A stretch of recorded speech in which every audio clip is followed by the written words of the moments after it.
Buenas tardes, Lázara. ¿Cómo está eso por ahí?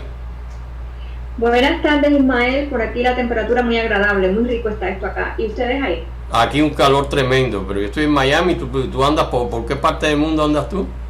Bueno, yo estoy aquí en Richmond Hill, una ciudad muy bella que está en el estado de Georgia. Bueno, tú sabes que yo he atravesado Georgia, pero de pasada, ¿no? Entonces nunca he estado tanto tiempo por ahí. Hoy tenemos aquí en Radio Creatividad Internacional a Lázara Ávila Fernández. Ella es una escritora cubana que es filóloga, traductora y profesora. Es una apasionada por las letras, el mundo de la radio y los espectáculos artísticos. Ha publicado los poemarios 5 poemas de amor en el 2015, Alguien, Te amé y te escribo en 2016, Lluvia amarga en 2017 y el libro para niños La calabacita que quería ser princesa. Y también el libro de relatos cortos El regreso. Es autora de la novela cubana Llorar no cuesta, que fue publicada en 2015. Ha trabajado como conductora del espectáculo artístico, como directora de programas de radio y impartido clases de literatura. Es fundadora y editora de la revista digital Autores Indie y fundadora de la editorial bajo demanda Pinar Publisher. Un currículo bastante grandecito, Lázara. Y bueno, mira, la primera pregunta de nuevo para ti es ¿cómo fueron tus inicios dentro de la literatura?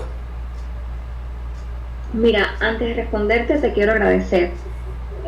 Gracias por tu trabajo, gracias por esa labor que con tanto cariño realizas, pero sobre todo también gracias por esta invitación de corazón. Y bueno, la literatura ha estado desde siempre ahí. Yo era una niña asmática y tú sabes cómo es eso, cuando los niños son asmáticos no tienen muchas opciones, se fatigan, les falta el aire, sobre todo en un país como Cuba donde la humedad relativa es muy alta y es un desencadenante para el asma. Así fue como comenzó mi pasión por la literatura. Yo leía mucho, creo que hasta casi los 30 años de edad leía de una manera muy sistemática. Mi primera publicación ocurre realmente cuando llego a los Estados Unidos, que es que me propongo publicar la novela Llorar no cuesta, y darle forma impresa a un cuaderno de poemas. Yo recuerdo, Ismael, que en la vocacional todos terminaban su examen de literatura y yo me quedaba ahí y los muchachos por el pasillo me hacían señas y me preguntaban, oye, pero ¿qué es lo que pasa? Y realmente no era nada, era que yo escribía y ahora me pongo a pensar, pobrecitos los maestros, tuvieron que revisar cantidad. Luego, te cuento, estudié una carrera de letras en una de las mejores universidades, en la Facultad de Lenguas Orientales de la Universidad Estatal de Azerbaiyán, un centro reconocido en Europa por la calidad de sus programas. Y de alguna manera eso influyó que yo me acercara un poco más a la literatura. Mis profesores, la mayoría eran máster, eran doctores, y significa que recibí una preparación excelente. Yo creo que la universidad me proveyó de herramientas, no solo como profesional, sino para la vida. Recuerdo también los talleres literarios a los que yo asistía, tanto en la universidad como después, cuando la terminé, y también creo que el haber dado clases de español y literatura, eso influyó. Como quiera que sea, es una manera de empezar, de estar en contacto. Y tus expresiones literarias van desde la poesía hasta el relato y la novela. ¿En cuál género te sientes mejor? Mira, es una pregunta difícil de contestar, pero yo creo que lo mío es la narrativa, aunque evidentemente me gusta mucho la poesía. Los relatos cortos en particular, me encanta algo así como que escribirlos de un tirón, de una sola vez. Eso para mí es una vía como que de escape. Aunque con lo que yo realmente me siento más cómoda es con la novela como género. Es que la novela te permite hacer de todo. En mi caso, yo escribo el esqueleto completo de lo que va a ser y luego lo voy engordando. Yo leí en alguna parte que hay un escritor o una escritora que lo hace de esa misma manera, pero yo ahorita no recuerdo el nombre. Actualmente estoy escribiendo 2 novelas, Condenados y Fernanda, Condenados es una historia de amor y tiene que ver con Cuba. Fernanda es la segunda parte de Llorar no cuesta. Y en este caso también regresa de nuevo el tema cubano, en particular el de la emigración. Yo creo que el tema cubano yo no me voy a poder separar de él, mira, como tampoco de la cocina cubana, porque no hay nada mejor para mí que arroz blanco con frijoles negros, puerco asado, yuca con mojito, ensalada de acuerdo a la temporada, un postre casero y una tacita de café para terminar. Yo no sé qué tú piensas de eso, pero... Chica, ya me has dado hambre y me deberás invitar a comer, ¿sabes? Entonces, óyeme, Lázara, dentro de la poesía, ¿qué poetas te han inspirado más? Mira, yo he leído a Martí y yo lo sigo leyendo. Es decir, que Martí me inspira. Pero yo también he leído a otros como a Becker, como a Lorca. El verde de Lorca me tiene fascinada, me apasiona y por supuesto me inspira mucho. Hay un poeta que es el poeta persa Omar Khayyam. Tuve la oportunidad de acercarme a su obra cuando estudié en la universidad y debo decirte que hay una gran delicadeza y sutileza en su lenguaje. Y aunque a veces el persa nosotros pudiéramos pensar que es una lengua rara, que está alejada de nosotros, de nuestra cultura, cuando estudias la obra de este gran hombre encuentras toda la dulzura y el encanto de un lenguaje extraordinario. Es una influencia de la cual sinceramente no nos podemos apartar, porque incluso en el idioma español actual aún conservamos vocablos provenientes del árabe que a su vez ejerció una influencia notable en el persa. Y eso, bueno, no estamos hablando de la rica cultura que atesoran los pueblos que hablan esas lenguas. Evidentemente Martí, evidentemente Lorca, Becker, Omar Khayyam. Y indudablemente, bueno, esas son todas nuestras experiencias que nos conforman, ¿no? Dime, tus expresiones literarias, ¿en cuál género tú te sientes mejor? Definitivamente en la novela. Y definitivamente, lo que te decía, la novela, para mí, la novela es la vida. Es como reflejar la vida de la gente, ¿entiendes? De ahí que yo es donde me siento mejor. Claro, la novela tiene una extensión, una posibilidad de moverse que, claro, los relatos no tienen. Aunque, bueno, el relato es algo que pasa instantáneo, la novela ya es un desarrollo de la vida, como tú dices, ¿no? Nosotros en Creatividad Internacional tenemos varios escritores de relatos muy talentosos, ¿no? Eso es Oscar Martínez Molina, entre varios. Pero dime, además de tus influencias, ¿no?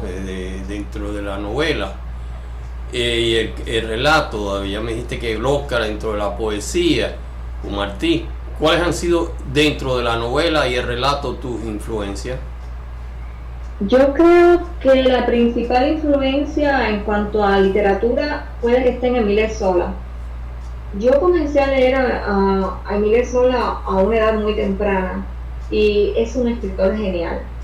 Bueno, también después está a Gabriel García Márquez, está Kafka y está Martí, por supuesto. Pienso que de alguna manera, sobre todo en los relatos, hay una influencia kafkiana en lo que hago, aunque hay personas que han encontrado en mi novela Llorar no cuesta, en el capítulo final, en el delirio del personaje, un homenaje a Kafka. Yo debo decir que si se mira así, si se entiende así, bueno, pues que no fue nada premeditado. Realmente este personaje del capítulo final yo lo tomé, es alguien a quien yo tomé de la vida real, de un contexto real, y lo que hice fue recrear ese contexto. Me han dicho que tengo influencia o que encuentran puntos de contacto entre mi modo de escribir y el realismo mágico de la escritura femenina del siglo XX latinoamericano. Y me han mencionado las escritoras Isabel Allende, Laura Esquivel, Pero yo debo decir, y me da pena, me da vergüenza, pero es así, yo debo decir que al menos a estas dos escritoras yo no las he leído, no las he estudiado, por lo que debe ser una coincidencia. Definitivamente mis principales influencias han sido Martí, han sido Zola y Kafka, yo creo que sí.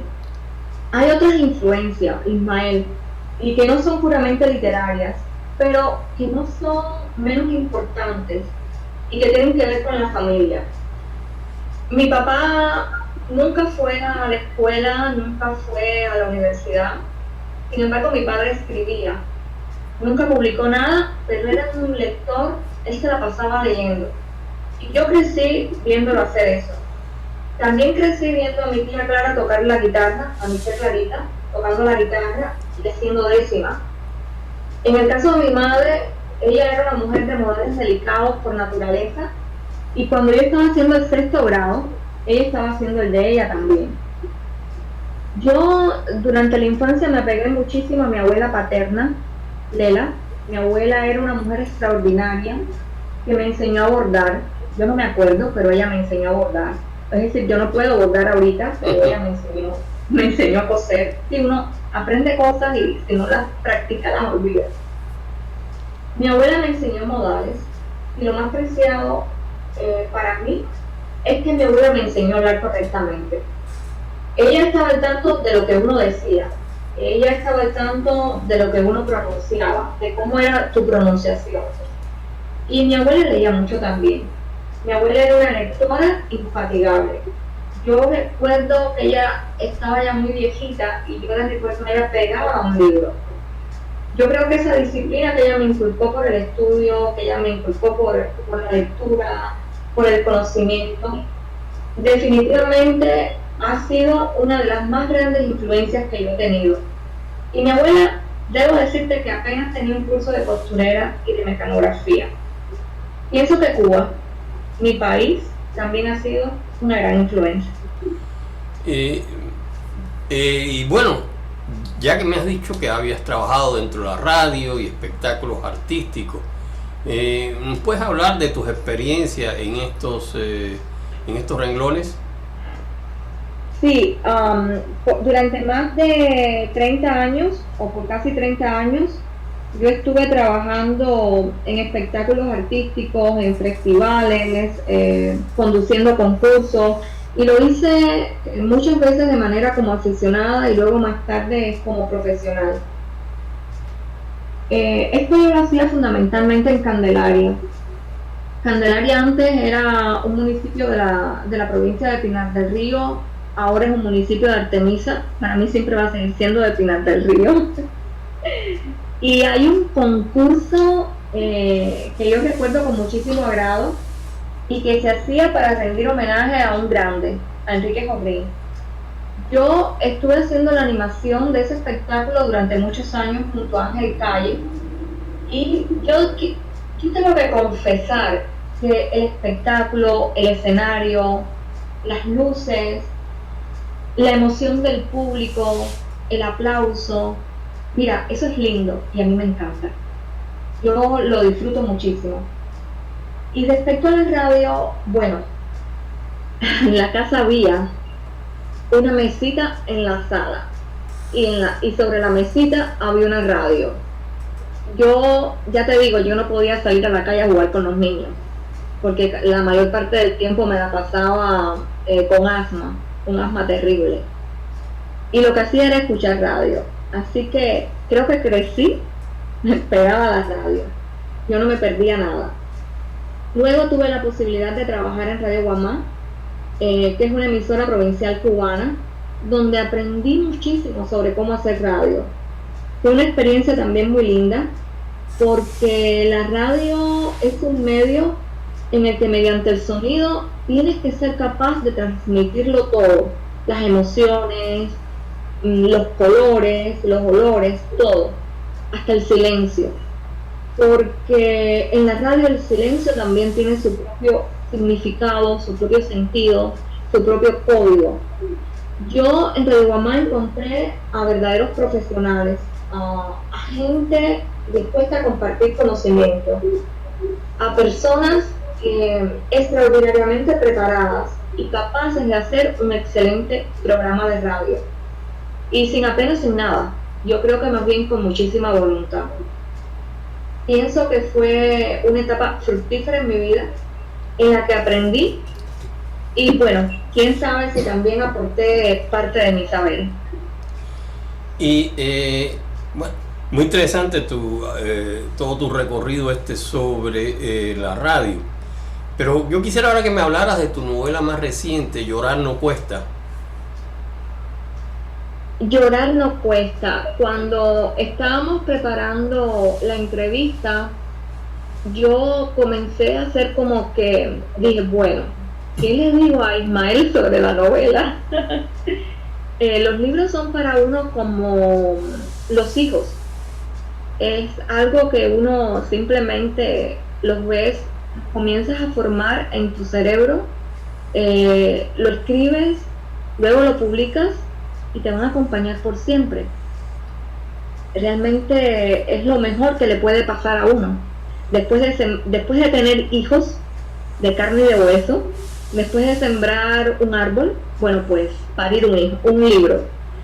Y entonces, Llorar no cuesta, recientemente me dio una alegría, recibió mención honorable en el North Book Festival que se hace en Texas. Este último festival que ellos tuvieron, recibió mención honorable y realmente eso me hizo muy, muy feliz. Es una novela que en primer lugar yo debo decir que es una novela cubana y que el lector debe saber eso desde el principio.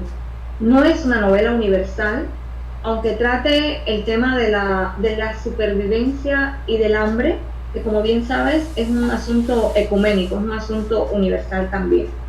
No es un texto romántico, Llorar no cuesta es un drama.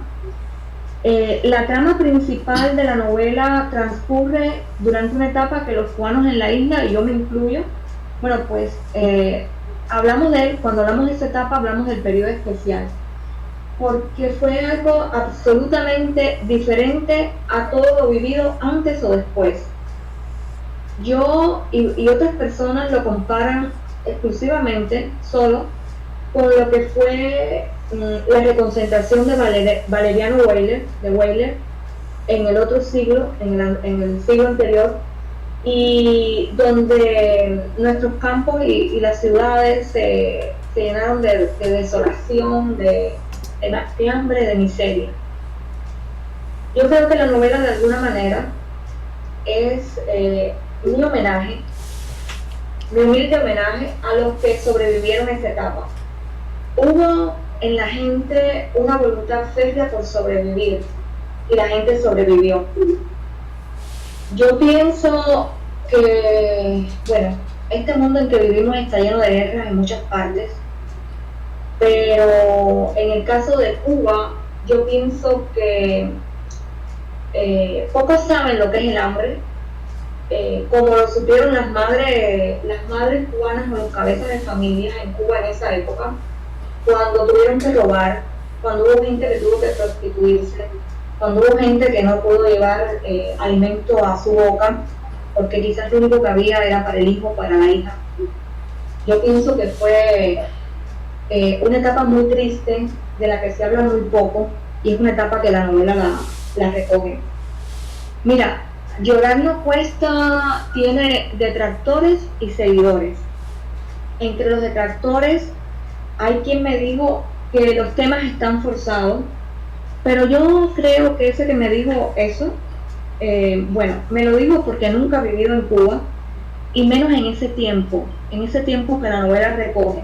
Un tiempo en que la gente en medio de un apagón, que duraban 14 horas o más, decía lo primero que le viniera a la boca. Un tiempo en que en medio de una cola de 3 meses, en medio de una cola, luego de 3 meses sin recibir luz brillante, es decir, querosene, que era lo que se usaba en Cuba para cocinar, la gente decía lo primero que le venía a la boca. O esperando por la sal. En Cuba la sal creo que todavía es normada y escasea, a pesar de que el país está rodeado de agua salada. El pan, en una cola un día, cualquier gente podía decir cualquier cosa. Es decir, traer a colación los temas que se tratan en la novela, de la misma forma. Cuando estabas, por ejemplo, en una cola esperando un pan sin aceite, un pan sin levadura, y sabrá Dios hecho con qué. Quien dice eso es alguien que no sabe lo que es no tener almohadillas sanitarias cuando tu hija tiene la primera menstruación, y ni hablar las almohadillas sanitarias para la madre. O sea, que no sabe lo que es cocinar con leña, ni tampoco tener que salir a buscar la leña para cocinar. Hay quien me ha dicho de la novela que es el 100 años de soledad cubana. Mira, cuando te dicen eso, tú no te lo crees y no te lo vas a creer nunca, pero realmente te deja pensando. Otros me han expresado que es lo mejor que han leído en los últimos años, en los últimos tiempos, y me refiero a que son personas que leen, gente que son asiduos lectores. Hubo alguien que me llamó por teléfono y me dijo más o menos lo siguiente. Me dijo que un día, cuando se aborde la literatura cubana de estos tiempos, Llorar no cuesta deberá estar ahí entre los títulos obligados. Yo digo siempre que es una novela agria, escrita en tonos grises.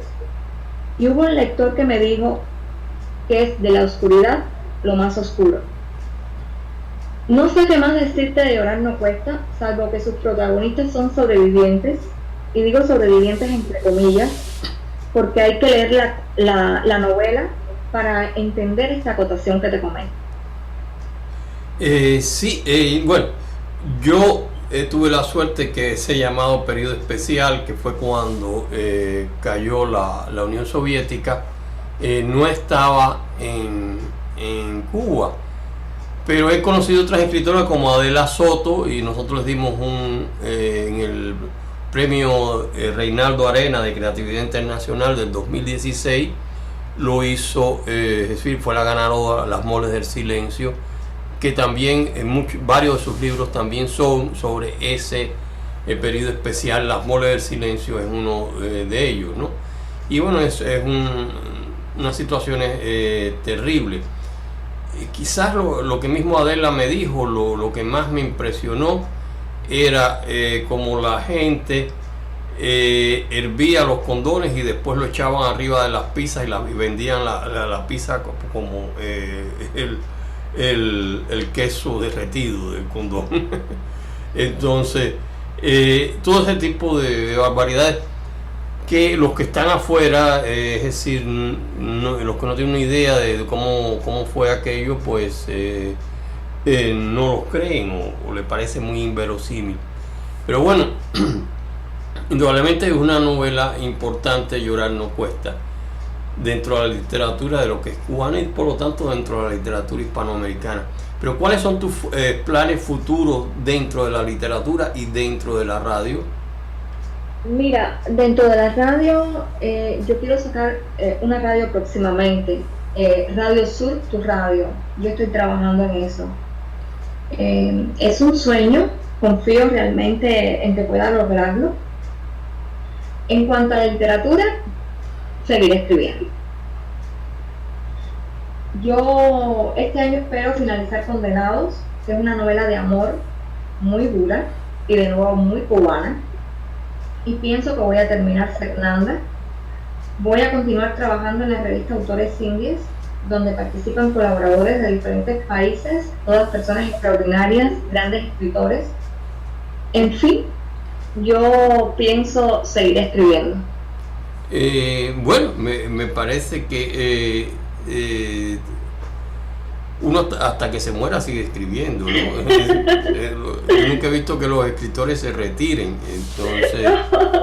entonces bueno, la muerte lo retira, entonces lo único. Esa es la cosa.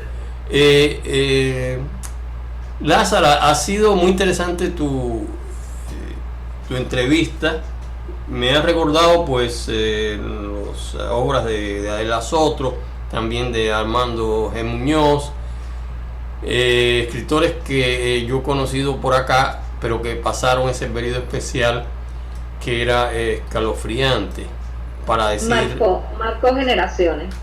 Entonces, Tú sabes que el periodo especial, después que desapareció la Unión Soviética, quien salvó a la dictadura castrista fue Venezuela y Chávez, ¿no? Pero Venezuela está en quiebra, así que los pronósticos son de que puede haber otro periodo especial en el futuro no muy lejano. Entonces, pero bien, ya eso pertenece al futuro y a otro mundo. Muchas gracias. ¿Tienes algo más que agregar, Lázara? Reiterarte mi agradecimiento. Ha sido una oportunidad extraordinaria para conversar contigo personalmente, a quien admiro mucho por el trabajo que tú realizas, y además porque me has permitido hablar tan, ¿cómo decirte?, tan íntimamente acerca de Llorar no cuesta, y que mi mayor anhelo es que llegue a más personas. Muchas gracias, Ismael. Okay. Bueno, muchas gracias a ti. Esperamos, bueno, que esta no sea la única entrevista, o volvemos a continuar. Creatividad Internacional ya tiene, esta es la número 74, o sea que tenemos ya unas cuantas, ¿no? Y nuestros 3 millones de visitas que acabamos de hacer llegar hace un par de semanas. Pero bueno, esperamos seguir trabajando en todo este ambiente literario, de cine, y en todo este ambiente radial. Muchas gracias, muy buenas tardes. Bye bye. Bye bye.